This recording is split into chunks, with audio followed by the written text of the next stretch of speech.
At the conclusion of Gemara Peah, we come across a disturbing story of an individual who fulfilled two mitzvahs for which the Torah promises long life, and he died while doing so. And so the Gemara there will tell us that Rabbi Yaakov says there are no rewards for mitzvahs in this world. It's all in the world to come, which is unusual because the Mishnah immediately before that seemed to imply that there is a reward for mitzvahs in this world. And we say the same thing every morning in the morning brachas. The Rambam also seems to say that the idea of reward of long life applies to the next world, which is interesting because the Rambam does speak about the idea of being rewarded physically in this world too. So we need to understand which is true. Is there a reward for mitzvahs in this world or not? And is there a difference between the reward of long life and other kinds of physical reward which you may have in this world? Now, the two mitzvahs that are associated with long life are to chase away a mother bird on the one hand and to honor parents on the other. And we could possibly distinguish in the Rambam's view between the one which is a mitzvah between us and another person, respect for parents, and a mitzvah that is between us and Hashem, like the mitzvah of chasing away the mother bird. And perhaps that's where the distinction lies between whether or not you are rewarded in this world. We'll also link the beginning and end of the Masechta, and we'll also learn a very powerful personal spiritual lesson from this conversation. Isa b'Masiyah Masechta Chulin, it says right at the end of Masechta Chulin, Tanya devei Rabbi Yaakov Omer, they taught in the yeshiva of Rabbi Yaakov, there's no mitzvah in the Torah where the Torah immediately records a reward for that mitzvah, which does not depend on the resurrection in order to get that reward. In other words, you don't get the reward in this world. What are the two primary examples? When it comes to honoring parents, the Torah says, why should you do so? In order that your days should be lengthened and in order that it will be good for you. And b'shiluach hakein ksiv, with the mitzvah of chasing away the mother bird in order to take the eggs or the young, there the pasuk says, you should do this in order that things should be good for you and you will have a long life. Alright, so what would happen, because there was a story that Rabbi Yaakov was concerned about. What's the story? A person whose father told him, go climb up to that high place, and bring me the fledglings that are living in the nest up at the top of this particular building. He went up, and he did exactly what his father had told him, and the mitzvah of sending away the mother bird in order to take the children. And when he was on his way down, he fell and he died. So where's the long life that the Torah had promised for the two mitzvahs of listening to his father and chasing the mother bird? Where's the goodness that both of those psukim promises?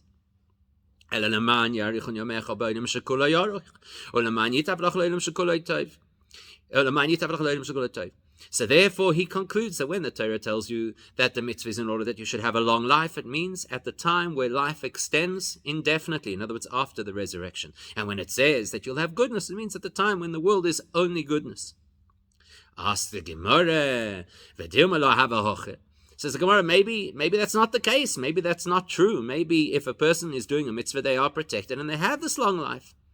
Says the Gemara, Rabbi Yaakov, the Gemara says, no, Rabbi Yaakov actually saw such a case in front of his eyes, and then the Gemara says, well, perhaps the person didn't intend necessarily to have the right intentions. But the Gemara concludes, that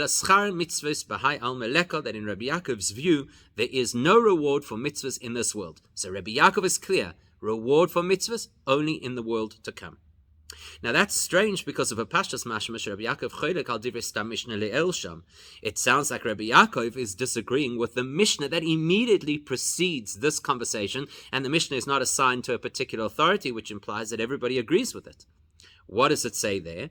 A little later in the Sikha we'll analyze the nature of this mishnah, because it does seem to be two different topics why they're both in the same mishnah. But for now, let's just read it. Ma im mitzvah kalosh isar. What if there's a mitzvah that is so easy to do because the potential loss, i.e. not being allowed to take the mother as well as the eggs, is ki isar, like a small coin, and yet for such an easy mitzvah that things will be good for you and you will have a long life, how much more so will you get goodness and reward for doing the harder, more challenging mitzvahs in the Torah?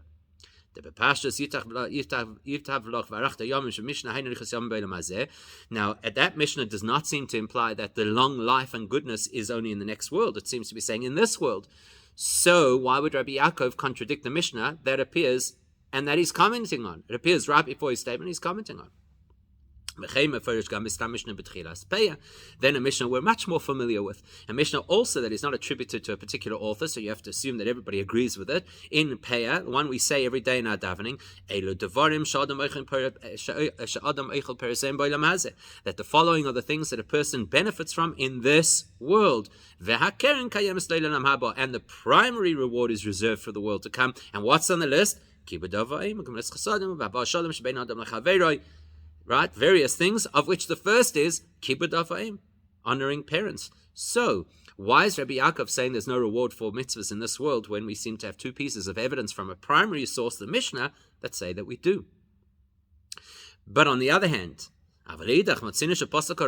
we also find, though, that the Rambam paskins, which at face value seems to be the same thing as Rabbi Yaakov is saying, he says this, that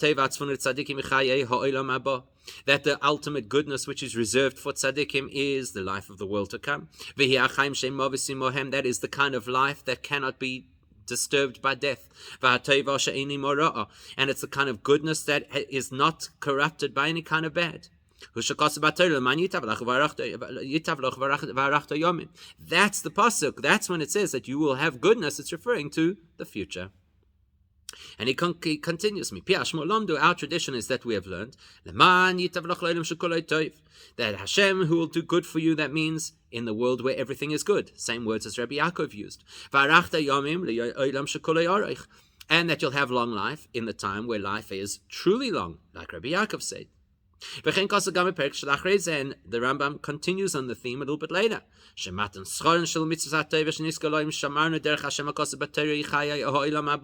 That what is the ultimate reward and goodness that we will merit getting if we follow Hashem's path? It's the world to come, the life of the world to come. That it will be good for you and you'll have length of days. All of that seems to be identical with the opinion of Rabbi Yaakov.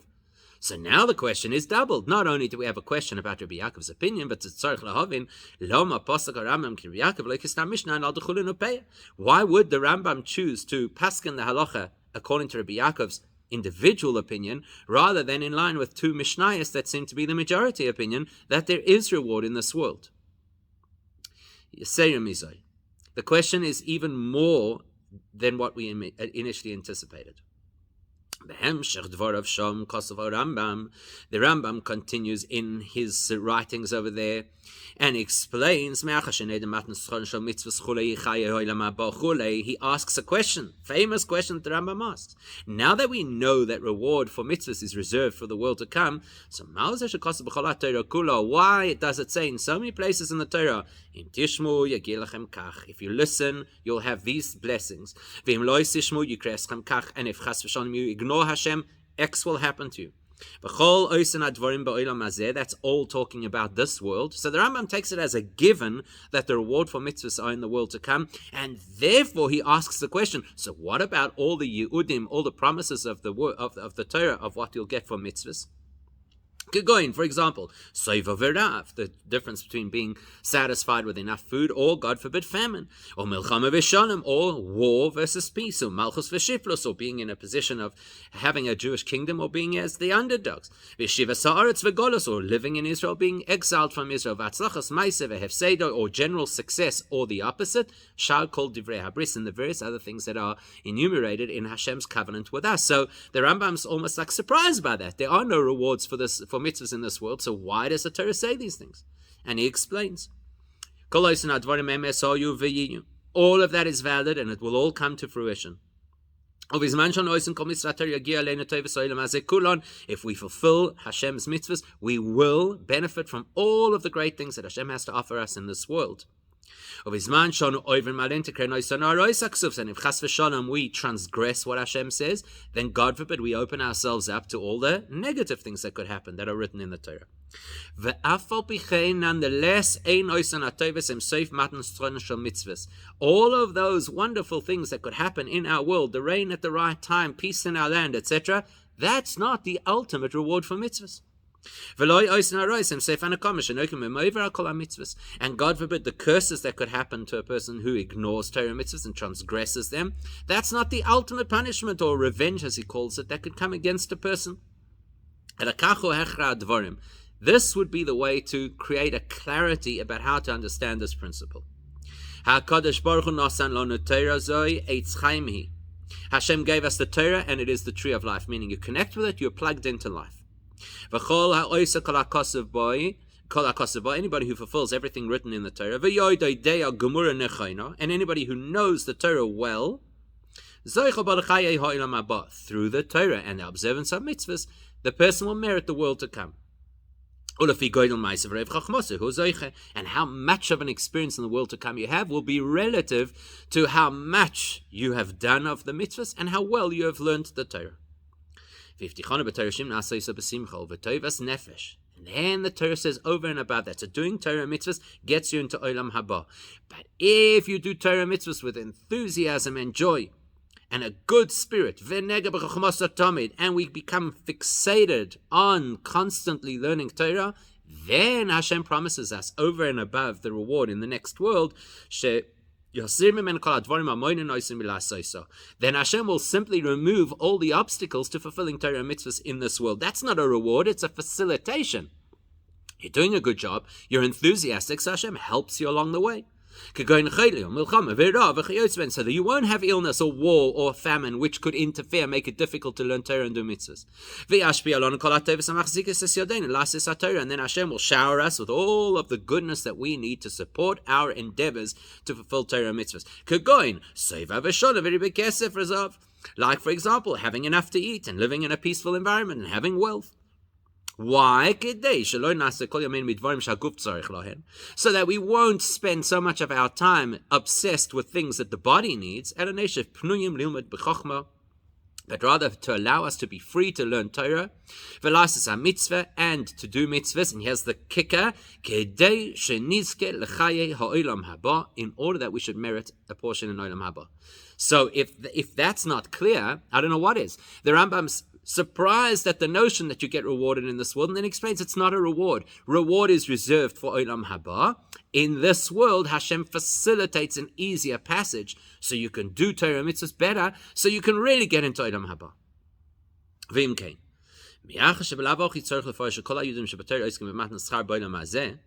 So now we've got to ask a very interesting question. If the Rambam is explaining and justifying why there are all these various things that happen in this life, if his philosophy is that reward is only in the next life, why doesn't he just, while he's about it, say, and part of that is to live a long life? Part of how Hashem facilitates you learning Torah and doing mitzvahs is that possible. Things will be good for you. Okay, that I've explained. You should have a long life as well.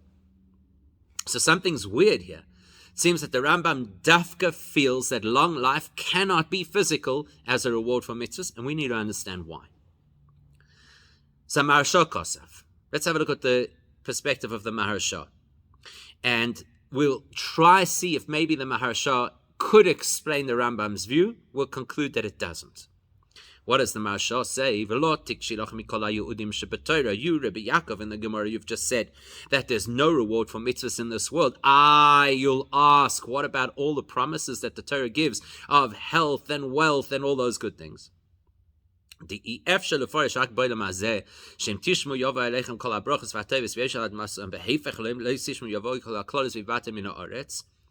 you can't just explain that. What's it saying? In this world, if you listen, you get brachas and good. And if you don't listen, then you get punished. Because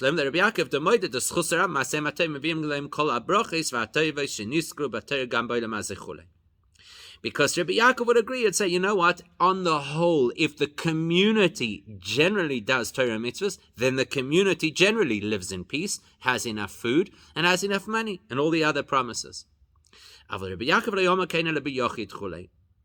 When Rabbi Yaakov told us that there's no reward for mitzvahs in this world, he's talking on an individual basis. So the collective benefits from the collective mitzvahs, the individual only gets rewarded for mitzvahs in the next world. Maybe that's the Rambam's opinion too. The only problem is the Rambam makes zero mention of any distinction between an individual versus the community. So in other words, the Rambam clearly believes principally that reward is in the next world, and in this world there may be certain good things that Hashem gives us to allow us a better chance of doing Torah and mitzvahs. One last question about the Rambam, and that is, it is interesting that the Gemara, Rabbi Yaakov quoted two psukim, one from Kibud Avayim and one from Shiluach HaKain, about the concept of having a long life, and the Rambam only quoted one. We have to understand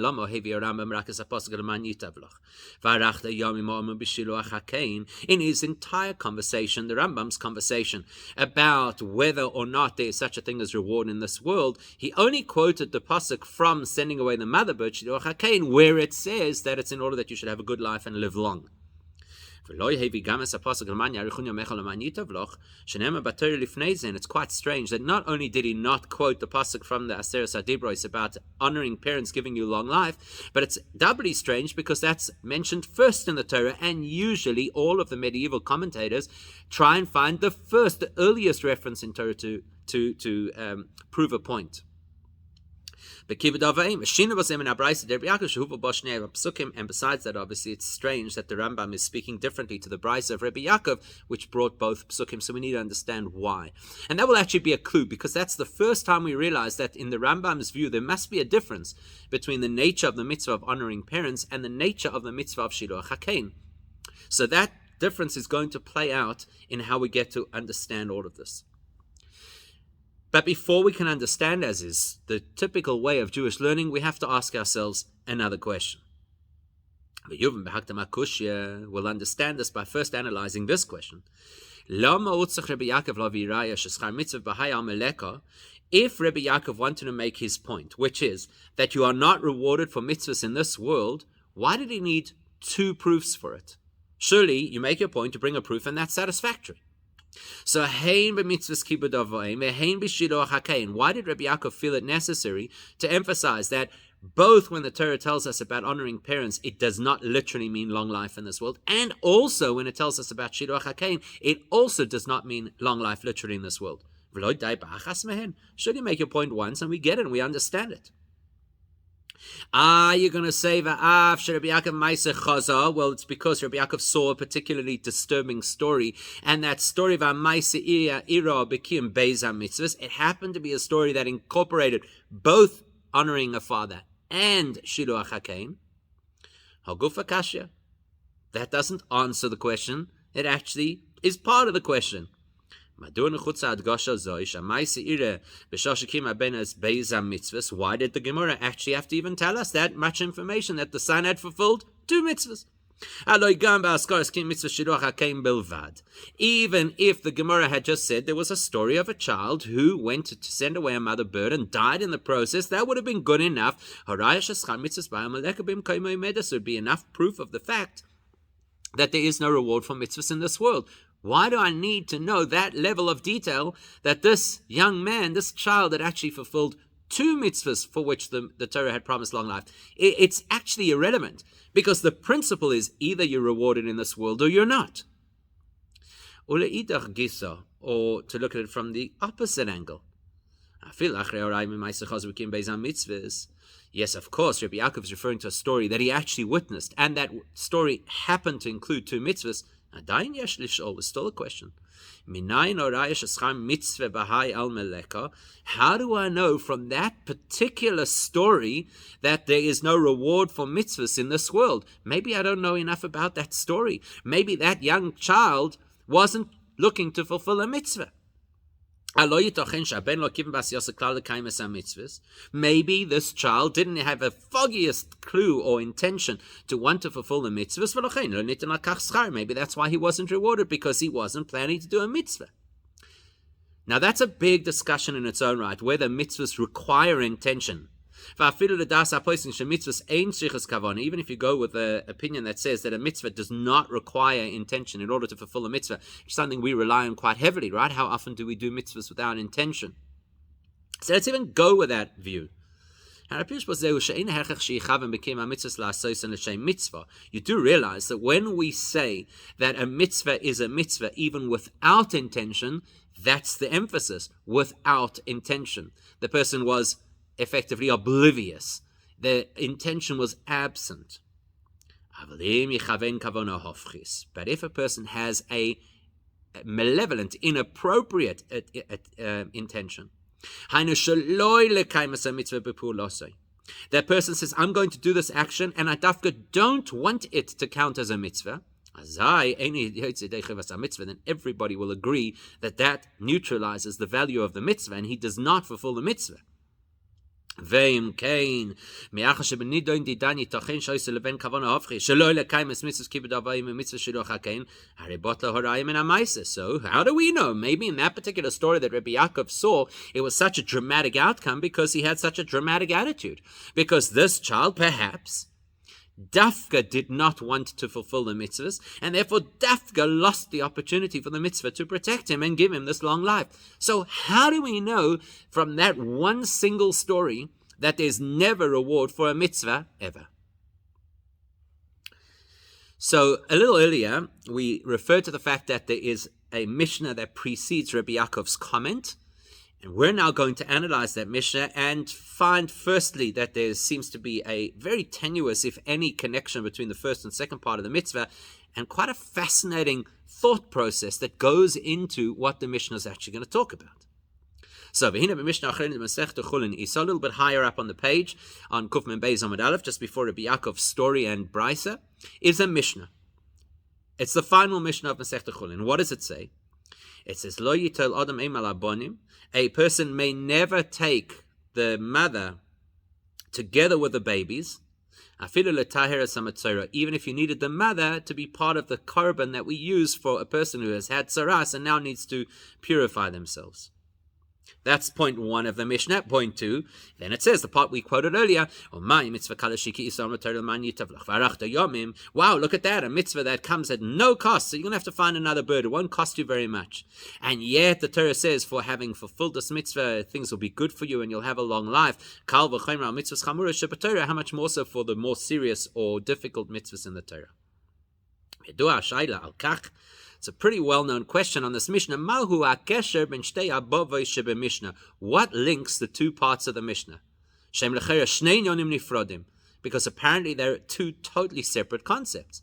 The first part of the Mishnah is din b'shiluach hakein, a practical halacha about shiluach hakein, that there is never an excuse to take the mother bird together with the babies, even if you think you have a noble cause to help the guy with tsaras. Number two, an announcement about how great the reward for mitzvahs is. Because look, here's somebody who did a mitzvah, and look what happened to them. And it was an easy mitzvah, so how much more so for the big mitzvahs? Now, very often at the end of a Gemara, we know that the Gemara likes to end on a positive note. So maybe that's why it's stuck in the piece about the reward for mitzvahs, because it had just spoken about something negative, the mitzvah.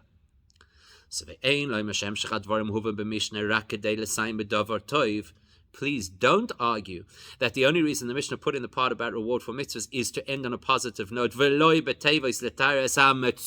as not to end the whole Masechta Chulin with the word mitzvah, which of course has a negative connotation. Because if that were the case, didn't have to be a single Mishnah. You could have had one Mishnah about the law of the mitzvah and a different Mishnah that spoke about the value of reward. Especially when you consider that the Mishnah uses a conjunction, avav. So it tells you the halacha about not taking this mother bird even for a mitzvah, and it also straight away goes into the conversation about the value and reward of mitzvahs. And Gam Tzarech one other thing to understand, the Divrei Mishnah shenemedim kal v'chomer mitzvah shiluach hakein she'arim hamitzvahs. If, as the Mishnah proposes, we're going to develop a kal v'chomer, a logical progression from an easy mitzvah like shiluach hakein to all the other mitzvahs, well, if it's so logical, then why did the Torah have to spell out with kibud avayim, which is one of the most serious mitzvahs in the Torah, tell me again that you'll have long life? I could just work it out from the shiluach hakein. So this is the hinge for the entire explanation of what's going on over here. Whether or not we believe that there's reward for mitzvahs in this world, Rabbi Yaakov seems to say clearly not. The Rambam apparently also says not, but they say it in different ways, which indicates that they actually are not saying an identical thing. Versus the Mishnah at the beginning at the beginning of this conversation, and the Mishnah in Peah, they both seem to say that there definitely is reward in this world. So in order to understand that, let's look at this. Let's understand the psychology of why we're even entering the conversation. Why would you think that it's a good idea to take the mother bird together with the young in order to help the Mitzorah if the Torah says you're just not allowed to take the mother bird together with the young? So Yalfina b'Gemara, the prohibition against taking the mother bird for the Mitzorah, the Gemara derives from Miyitur Aloshan, Shaleach to Shalach. So the Gemara says it's because when the Torah introduces the law of Shiluach HaKein, it doesn't just say Shaleach, send away the mother bird. It says Shaleach te Shalach. The second word is a repetition, and it's out of that repetition that the Gemara says the following. Ein li elu lidvar horoshus. When the Torah tells me Shaleach, send away the mother bird, I know that means if I personally want the mother bird for my own personal use, I'm not allowed to take it. Litvara mitzvah minayin. From where do I know that if I need that mother bird for a mitzvah, like the Mitzorah who needs a korban in order to purify himself, how do I know I'm not allowed to take this mother bird? That's why the Torah used the second word teshalach to tell me under any circumstances, no matter how noble the cause, you're never allowed to take the mother bird together with her young. The Gemara then gets into the detail of this and says this. The Maya, we're talking about a case shenot lo almenas l'shaleach, that the person took the young thinking he was going to send away the mother bird. Now that's relevant because as far as Shiluach HaKein is concerned, it's a double-edged mitzvah. On the one hand, there's a prohibition that you may not take the mother bird together with the young. That's a mitzvah, a negative commandment. And in addition to that, there's a positive mitzvah, shaleach to shalach, certainly send away the mother bird. This guy's now taken the young, and at that point he had the intention to send away the mother bird. So he has not transgressed the do not take the young, because he took the young in an appropriate fashion. Now there's only a single positive mitzvah to send the mother bird away, and there's a single positive mitzvah to help the Mitzorah. So you would think we have a principle which teaches that peace is such a big deal that Hashem was even willing to have his name erased for the sake of peace, particularly between husband and wife in the case of the Seitzei. And this fellow who has tsaras cannot be intimate with his wife, so there is pressure on their marriage. I'd think, what follows logically, seeing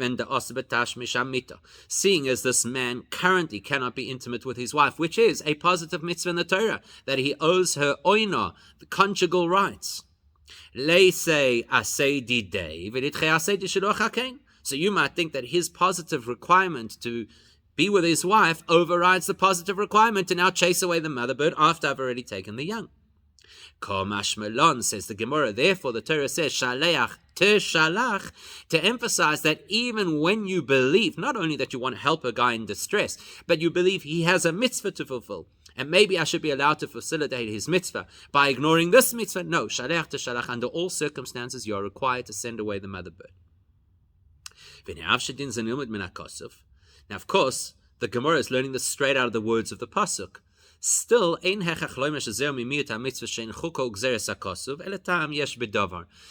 of the fact that it's obviously based on the words of the Torah, that doesn't mean it has no logical basis. And we're going to analyze the logical basis, or perhaps we can call it the psychological basis, because what we're going to discover is that embedded in the concept of Shiluach HaKein is an element of compassion. Tanan, Mishnah teaches us quite a well-known Mishnah. If a person in the course of their davening says, God, may you have mercy as you do over the nest of the birds, because you tell us we have to chase away the mother, we silence such a person. It's not an appropriate way to daven. From which we understand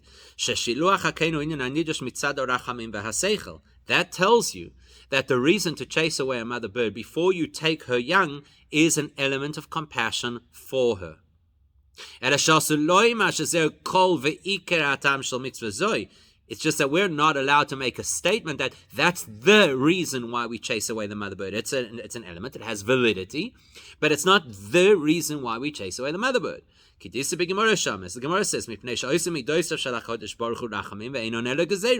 because then that makes it sound like what Hashem decides is humanly understandable, compassion, relatable features, like as if Hashem feels as we do, rather than saying this is Hashem's infinite wisdom and He decrees accordingly.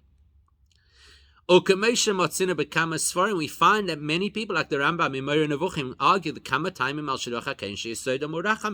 there are various logical, compassionate reasons to send away the mother bird. So what do we see? That in spite of the fact that you and I will keep a mitzvah because Hashem said so, there is a logical basis to say, and built into that mitzvah, this mitzvah of sending away the mother bird, is an aspect of compassion. Now here comes the logic. Purifying the person who has taras is also an act of compassion. Al ha'adam, for that individual, gadol shalom shebein ish leishtay shari amra Torah shmoy shal kadosh baruch hu shenichta b'kedusha yimocheh al hamayim v'hay mitzayra asa b'tashma mita v'cholu. Because the logic is, we know that Hashem was willing to allow His holy name to be dissolved in water and erased in order to hopefully bring back a couple who's fallen on bad times. Their marriage is on the rocks. Hopefully we can bring them back together.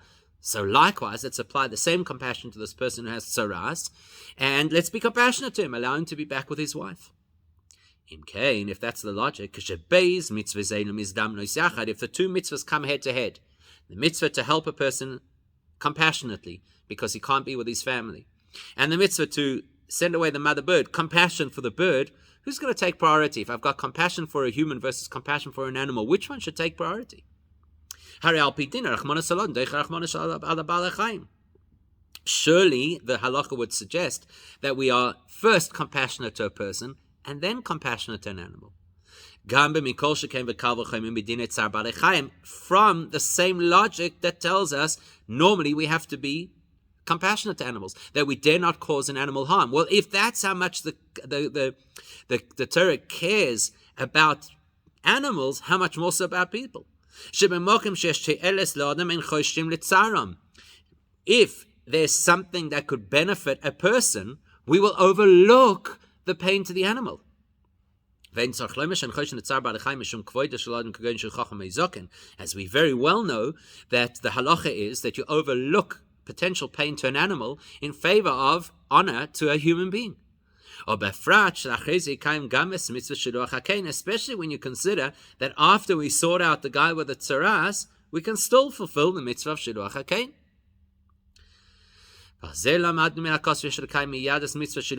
And therefore, in spite of the fact you might come up with all these wonderful logical arguments to say, ignore Shiluach HaKein now because we've got the tsaras man to look after, comes along the Torah and says, no, that's not a valid argument, and Shiluach HaKein has to happen. And perhaps if you want to look for a logical reason, here's a logical reason. Because sometimes the Torah will challenge us to do that which does not come naturally for us in order that we could grow as people. Like, for example, in the mitzvah Azov Tazav Yemoy, if you see that there's a donkey in distress and you have to either offload the donkey or load the donkey, because both of those are a mitzvah, says the Gemara as follows. Let's say that you've got somebody who's your good friend and his donkey is under a load that is too much, so there's a mitzvah to help offload the donkey. And then you've got your enemy and he's trying to load his donkey. And you have a mitzvah to help somebody load their donkey. Says the Gemara, mitzvah b'soine, prioritize the person who you don't like, so you grow and overcome your Yetzer Hara, which is obviously to help the guy I care about and ignore the person I don't like. And you can apply a similar logic here. Magdimoy. Especially when you consider that there is a view that says, who is somebody who you hate? Somebody who the Torah requires you to hate because they behave in a particular way, and yet the Torah says still prioritize that person to help them to load their donkey. Benidon Didan, we can say the same kind of logic here. In order to work on yourself, to grow yourself, to overcome your impulsive nature. Meaning to grow and mature your compassion. The Torah redirects us away from the person we want to help to the bird that we might have ignored helping. So we learn that compassion is not left to our discretion. Anyhow, that's a bit of a side point. Coming back to our main point, what is clear is Shiluach HaKain is a mitzvah that the human sensibilities can appreciate. I get why we do it. We're a compassionate people. We don't want the mother to suffer to see her children being taken from the nest. Send her away. That helps us to understand the nature of the Kal V'chomer in that final Mishnah in Chulin. Because what did it say? What if there's a mitzvah that is easy to fulfill and cheap to fulfill? It's not only an easy mitzvah to fulfill because the potential loss of revenue is so small, it's just an isser. Because let's be honest, there are other mitzvahs that come at less cost, or some are free. Some mitzvahs cost nothing. What makes this mitzvah unusually easy? Because my mind is on board for this mitzvah, because I want to be a compassionate person and I like something which speaks the message of compassion. I want to be part of it.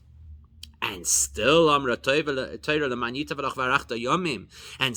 Torah says that it will be good for you and you could have a long life for doing such a mitzvah.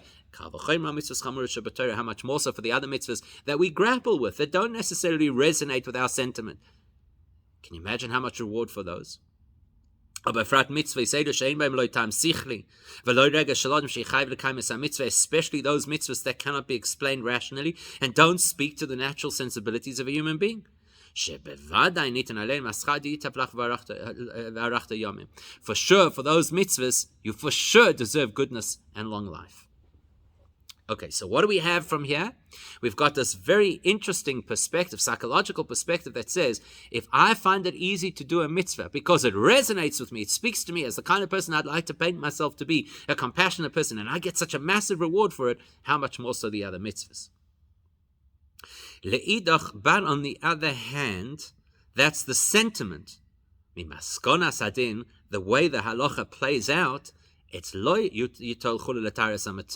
I'm not allowed to take my compassion to such an extent that I think now I should take this bird in spite of its suffering to relieve the suffering of a person who's got tsaras. Mashma. That tells me something very important, and this will be the pivot of understanding the distinction between Rabbi Yaakov's view and the Rambam's view, and different kinds of mitzvahs and how they impact us and what kind of reward we get from them. Because now it's mashma mitzvah shiluach hakein eina al derech mitzvah shebein adam lechaveroi. This highlights for us that there are two different mitzvahs over here. Helping the tzaras, the mitzvah, that's a interpersonal mitzvah. I have a connection to that person, I relate to them, and I'm going to help them.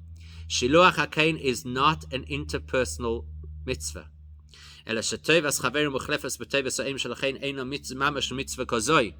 Basically, what we're seeing over here is that the Torah has instructed us that we substitute the goodness for this person and instead focus on the goodness for the bird. Because here is a fascinating piece of information. When I do good for another person, my intention is irrelevant. The most important thing is the action. The goodness that person will receive. If you give money to a beggar, the beggar, it's not going to psychoanalyze you. He got the money, he's happy, that's what he needed. So therefore, if Shiluach HaKain was only an interspecies mitzvah and was only about the care for the good of the mother bird,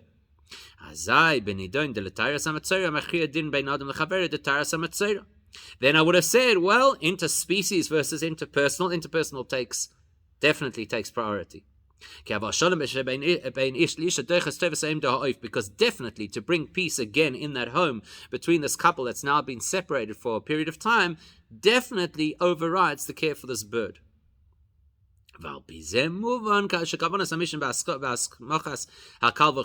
understand why the Mishnah puts the two together, why it juxtaposes the law that you can't override Shiluach HaKein for a mitzvah with the law that, wow, a small mitzvah brings great reward. Can you imagine what a great mitzvah does?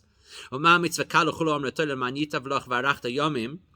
Torah dafka puts the proposal that a small mitzvah great reward, how much more so? Great mitzvah is dafka put next to the law that you're not allowed to take the mother together with her young for the sake of the mitzvah. Why? Because he lived va'er. It's coming to clarify for us.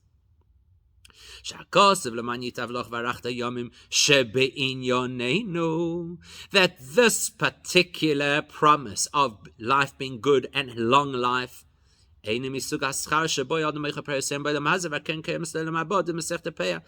not the kind of reward which you get some of it to enjoy in this world, like the Mishnah in Peah. Yes, the primary reward is reserved for the world to come. It's not in that category. Here's the pivot. What kind of a mitzvah do you also get benefit in this world? An interpersonal mitzvah. Because your friend benefits from your deed in this world, so mida keneged mida, you get some of the reward in this world.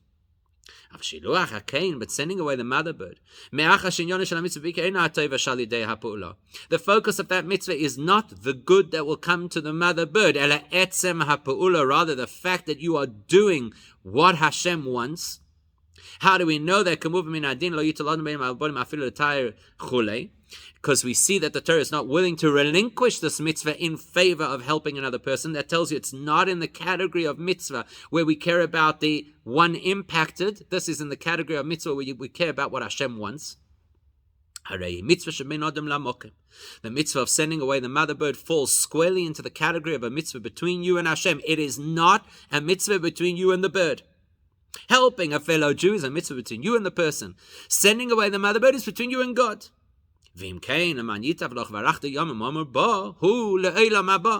So in this story, in this kind of a mitzvah between you and God, the reward is only in the world to come. So now we have some clarity.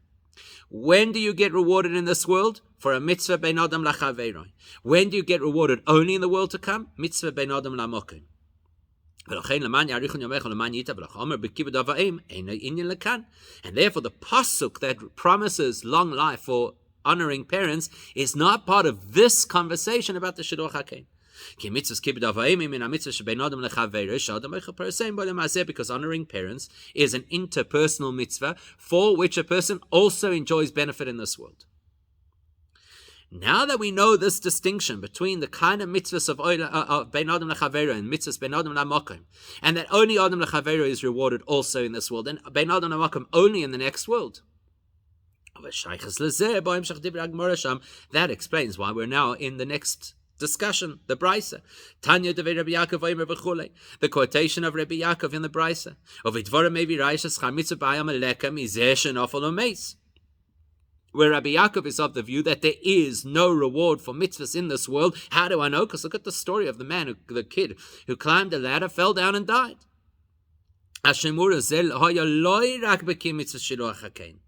Rabbi Yaakov wants us to know this incident was not purely just about sending away the mother bird. It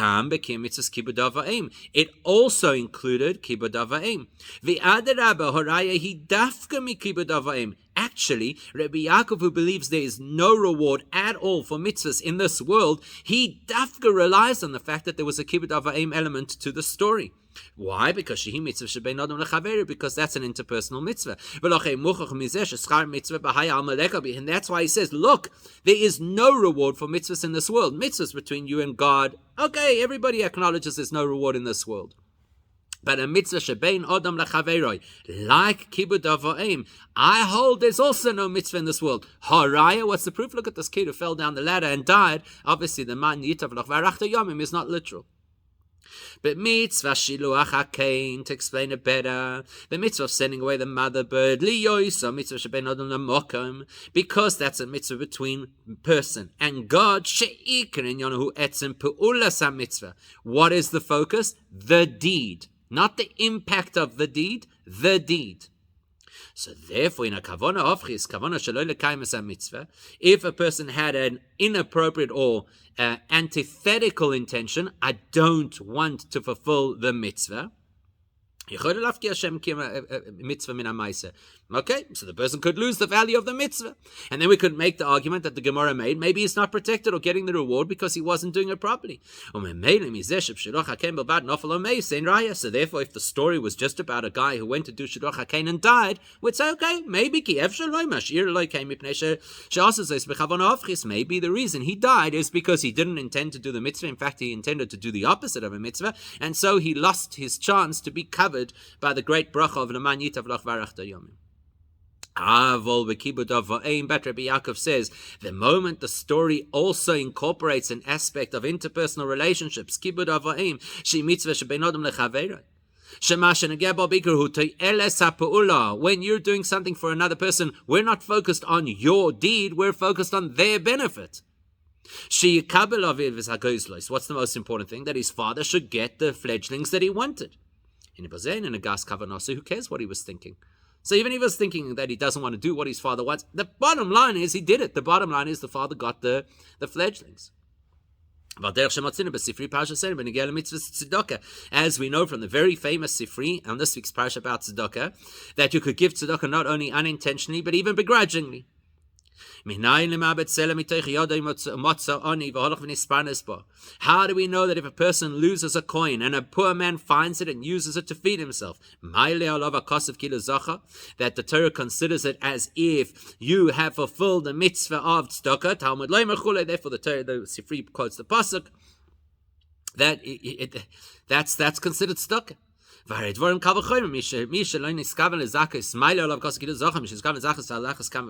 Sifri says, so look at that. Imagine a person who did not intend to fulfill the mitzvah and gets the credit of the mitzvah. How much more so somebody who does intend? But let's analyze this. What's it like to lose money? When a person loses money, it's not just that they are oblivious to the intention of fulfilling a mitzvah. He's upset to have lost the money. He wishes not to have lost the money. He's angry that he lost the money, and still he's fulfilling the mitzvah. Because it's a mitzvah shebein adam lachaveroi, and the intention of this mitzvah is that money reaches the poor man, not your intention. And the same logic applies to honoring parents, which is also all about bein adam lechaveroi, and therefore kevin sha'av chafetz begoizlois. The father wanted fledglings.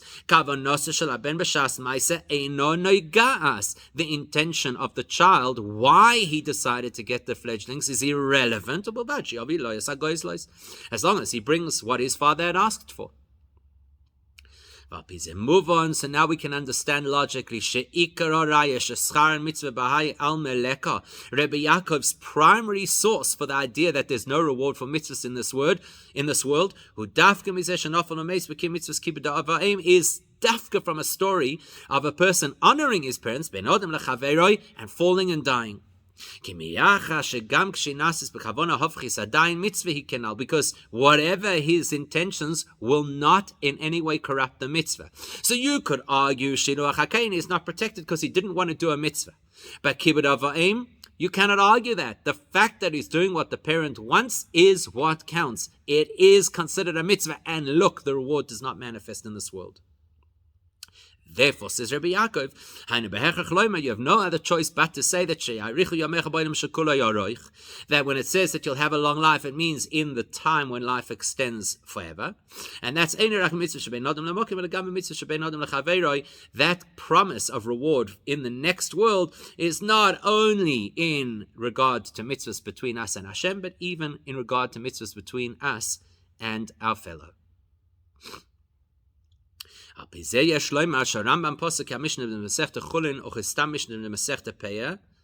And therefore we could say the Rambam says things a little differently and actually does follow the Stam Mishnayos of Chulin and Peah. Sherak mitzvos misuyamos, because the Rambam understands both of those Mishnayos to mean that there are certain classes of mitzvahs. In other words, any mitzvah that falls under the category of an interpersonal mitzvah, then yes, you will enjoy some of the benefits in this world. But all other mitzvahs which are between us and Hashem, then we say, then when the Torah says that things will be good for you, it means in the time when life is unadulterated good. And when it says that you'll live long, it means in the time when life continues uninterrupted. Now it's logical why the Rambam did not quote the pasuk in order to prove that long life is actually in a spiritual sense. He doesn't quote the pasuk of Kivud Avayim, even though it appeared earlier in Torah, because it's an interpersonal mitzvah where the Rambam agrees that you can benefit in this world. So Rabbi Yaakov emerges as a lone opinion that there's no reward whatsoever for mitzvahs in this world.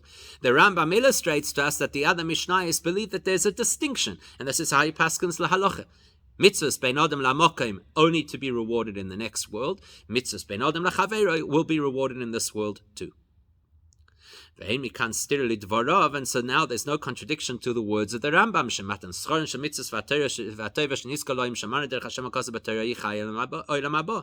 The Rambam's not contradicting himself, even though he said that the reward for mitzvahs is in the next world. Because he believes that.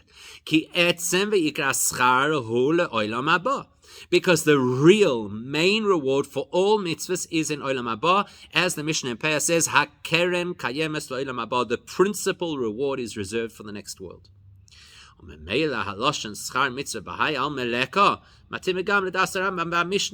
therefore, the expression to say that the reward of a mitzvah does not exist in this world, which is the words of Rabbi Yaakov, actually fits both in the Rambam's view and in the Mishnah's view.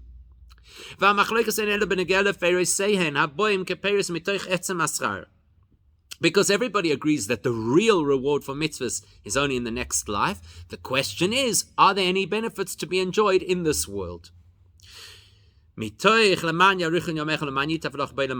Can we extract something out of the promise of the next world to also enjoy in this world?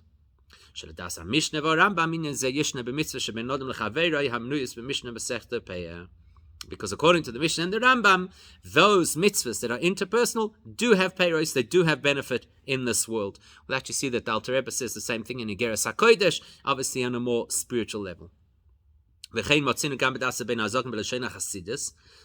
Alter Rebbe puts it into the language of Chassidus. Says the Alter Rebbe, when Chazal tell us, meaning of course Rabbi Yaakov, that there's no reward for mitzvahs in this world. Why is that? Because our world is physical and limited, and therefore it's impossible to have any real meaningful radiance of Hashem's infinite power and energy and light. But when you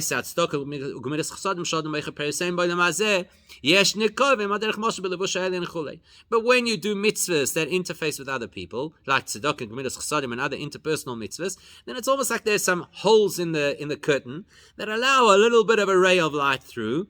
That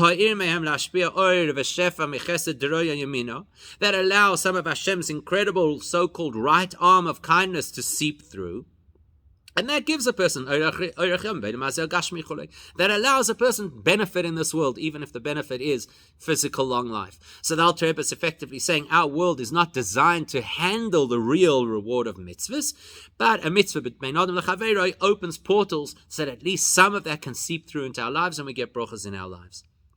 That's exactly aligned with the Rambam, which is exactly aligned both with the Mishnah in Chulin and the Mishnah in Peah, which is different to Rabbi Yaakov, because because Rabbi Yaakov is of the view that you never benefit from a mitzvah in this world. Not only do you not get the main reward in this world, you don't even get the offshoots either. Now, all of this obviously has been a conversation around reward for mitzvahs. Yet, there's another principle as well, that sometimes Hashem does things for us, not as a reward, but as a facilitation to allow us to perform more mitzvahs. Everything discussed so far is about reward for mitzvahs. Schar means a side element which you get for having done a mitzvah. But when the Torah promises us peace, money, rain, etc., that's not a side issue, a benefit for having fulfilled the mitzvahs. They are integral to Hashem's instruction to us to do mitzvahs. Let's say, for argument's sake, a person acquired a slave. The requirement, according to Torah, is that the owner has to supply the slave with all of his needs. Why? So that the slave can do his job. Which means that if that slave now turns around and says, but I want to do more, I want to be more dedicated. Well, then the response of the Adon, of the master, is, sure, you want to serve me more? I'll give you more. In order that that person will serve better, you support him better.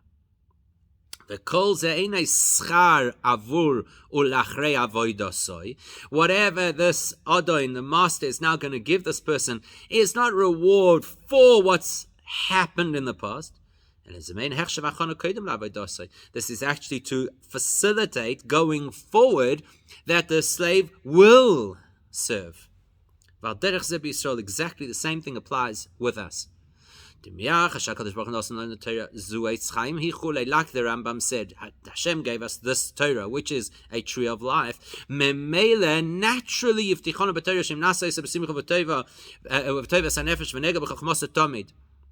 naturally, then, if we're committed and we're joyous, enthusiastic, and we're fixated on the Torah, then of course Hashem is going to remove all the barriers, like illness, etc. All the things that are impediments to fulfilling, and He'll give us all the good stuff, so that we can, to facilitate us learning Torah and doing mitzvahs, not to reward us for having done Torah mitzvahs, to facilitate that we can furthermore do mitzvahs. But and of course the corollary also applies. It's not a side benefit. It's needed, it's fundamental, because Hashem instructed us to do Torah mitzvahs, it is required for Him to help facilitate us. And every mitzvah is equally in the same category, needs Hashem to smooth the path for us. Follow the logic. The logic says that Hashem gives us these good things so we could do mitzvahs. So it doesn't matter which mitzvah then. This is actually the difference between what qualifies as reward for mitzvahs and what qualifies as the promises for good things in this world. All the good things that Hashem promises us in this world so we can fulfill Torah mitzvahs, they are, as the Rambam says,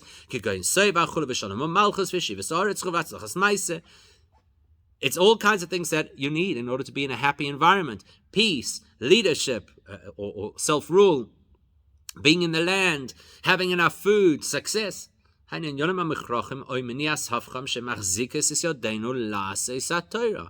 are all things that are necessary so that we can fulfill the Torah. But the reward of a mitzvah, that's a whole different category. It's beyond anything of this world. In Yonim Nosafim Shenosin HaKadosh Baruch Hu Harbe Yosim and Nachrechios Shel Adam. That's what Hashem gives us, which is exponentially beyond what a human being needs. And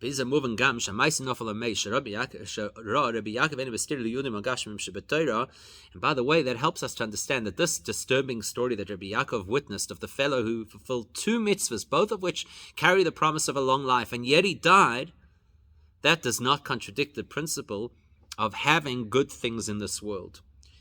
Having good things in this world means as long as Hashem believes you should be in this world, whereas that story was a story of a person whose time was up.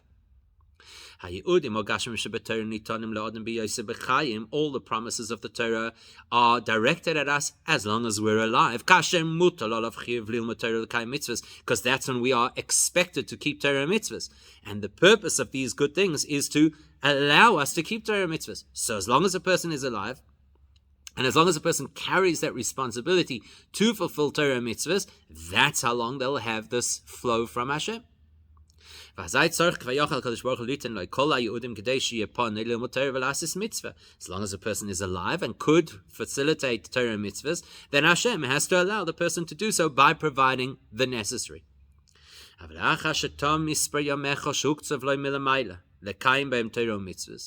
But when a person's time is up, the allocated years that Hashem gave the person to fulfill Torah mitzvahs are now over.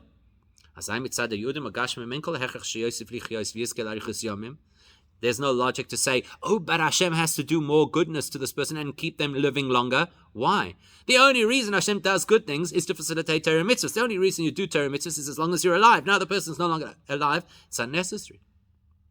So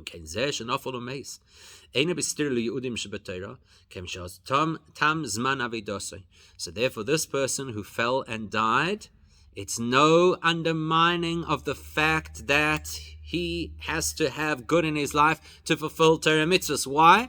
Because he's no longer required to fulfill Torah mitzvahs.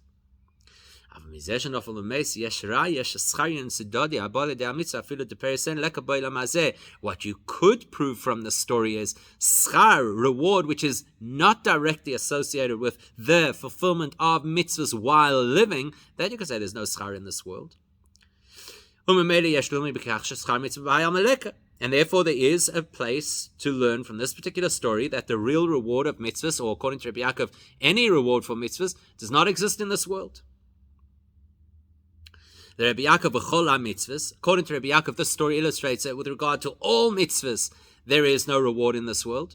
Well, the Rambam, a mitzvah shebein adam lamokim kenal, and according to the Rambam, it's any mitzvah between us and Hashem for which there's no reward in this world. So, what have we learned from here? That there's clearly a distinction between mitzvahs between people, for which a person could be rewarded in this world, and mitzvahs between us and Hashem, for which there is no reward in this world, at least according to the Rambam and the Mishnah. And of course, Rabbi Yaakov has a more radical opinion that there's no reward whatsoever for mitzvahs in this world. We've also made an important distinction between the things that Hashem grants us in this world to facilitate us being able to serve Hashem better, versus the things that are a reward that only come later on. Now let's look at this from a spiritual perspective. This tractate, this Gemara Chulin, belongs to the order, the section of Gemara called Kochim. Now that's a very interesting play on words, right? Because Chulin means that which is mundane, and Kochim means that which is holy. So there are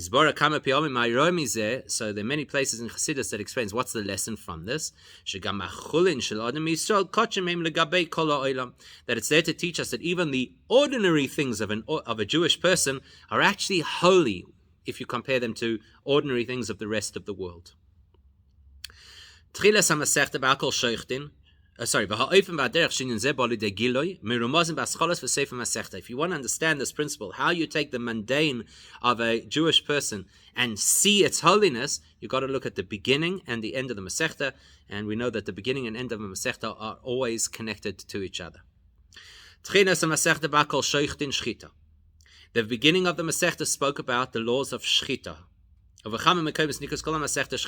fact, there are places that refer to the entire Masechta as Shchitas Chulin, because Shchita, shechting, slaughter, is such a central theme of this Gemara.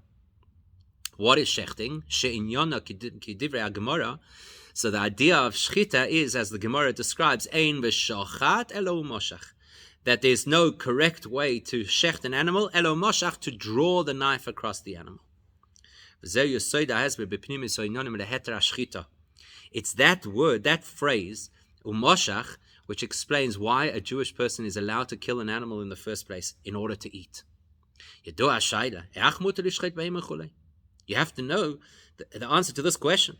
How is it acceptable to kill an animal in order to eat? When you consider that causes pain to the animal which we're not allowed to inflict. Especially when you consider that there are many halachic opinions that say that the prohibition against causing pain to an animal is a Torah-based prohibition. The only reason we're allowed to eat meat is because of this principle of umoshach, which means not just to draw the knife, but meshichas habehema mireshus achas lireshus acheres. Meshicha, moshach, means when you lead or draw an animal from one territory to another. From, let's say, for example, a person sells an animal. So how do I know that the animal is now the buyer's? When the buyer leads the animal out of the property of the seller into his property, moshach. That's what shows the transfer of ownership. In spiritual terms, it means the idea of shechting is to draw the animal from its original spiritual status into a higher spiritual status. More specifically, the idea of drawing the animal upwards through the shechting process is that you have a behema which belongs to the life category called chai, living beings. Once you've shechted it, it could become digested into and part of the living organism called a human, which is a higher life form, the life form called those who are gifted with speech. And even that's not good enough. That's not enough. Only Jewish people are required to have this unique form of slaughter called shchita. In other words, as Jews, we're not satisfied to take an animal and elevate it to the realm of the human. We want the animal to be part of that category of humans that is called Adam al Shem Idamele Elyon, which is the word Adam means I'll be similar to the one on high. And that is illustrated more clearly at the end of the tractate.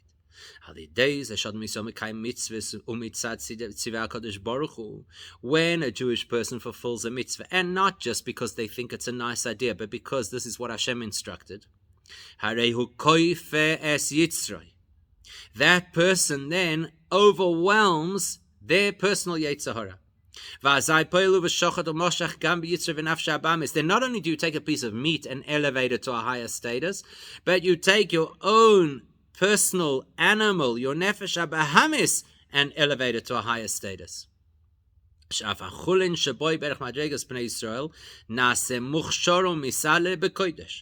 Which means that you take the part of yourself that is mundane and you transform it to become holy. The nefesh habahamis, the animal soul of a human being, of a Jewish person, it's mundane. It's focused on the mundane, eating, sleeping, and whatever. And I'm taking it and elevating it to holiness. I elevate my nefesh habahamis to become part of my nefesh elikis. And that's why I will be called Adam, meaning I am similar to the one on high, to Hashem himself. When we succeed in elevating ourselves, that in turn elevates the world around us, the animal kingdom around us, into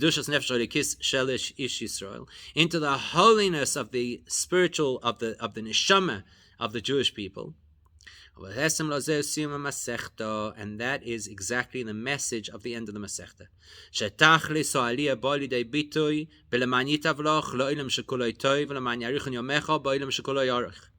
That what is the ultimate state?